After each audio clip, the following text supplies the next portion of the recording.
की बख्शिश नहीं रोक सकती। शर्त क्या है? ईमान व एहतिसाबन, मोमिन भी हो मुशरिक भी ना हो। ये नहीं हो कि नमाज से बाहर गया तो किसी दर पे सर झुकाए बैठा है, किसी और से हाथ जोड़ के मांग रहा है। ये हाथ जोड़ना मुशरिकाना अमल है। हमारे सिंध में लोग जोड़ते हैं ना ऐसे, ये मुशरिकाना अमल है। माफ़ी सिर्फ खुदा से,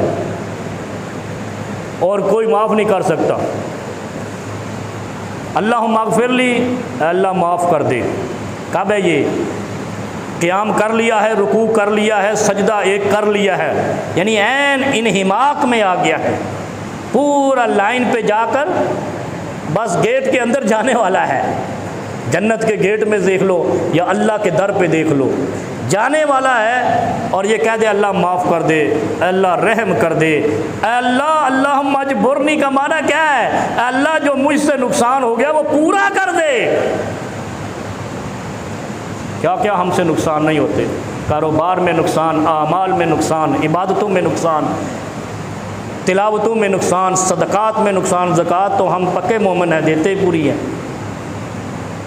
कितनी बड़ी बात है। नबी अलैहिस्सलाम ने फरमाया कि जब आप अपने आमाल में नुकसान, अपने अफ़ाल में नुकसान, अपने अमवाल में नुकसान देखो तो दो सजदों के दरमियान ये ज़रूर कहा करो अल्लाहुम्मा मजबुरनी, अल्लाहुम्मा मजबुरनी। जबरन पढ़ता है ना कभी, जबरन, इजबारन, जब्बारन,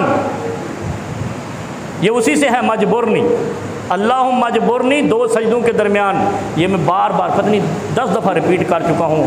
ये पढ़ा करो, गुर्बत ख़त्म हो जाएगी। वर्ज़ुकनी, आखिरी क्या चौथा? वर्ज़ुकनी, रहम कर दे, मग़फ़िरत कर दे, बख्श दे, माफ़ कर दे, नुकसान का इज़ाला कर दे। अल्लाह कितना बड़ा अक़ीदा है, तू ही करने वाला है।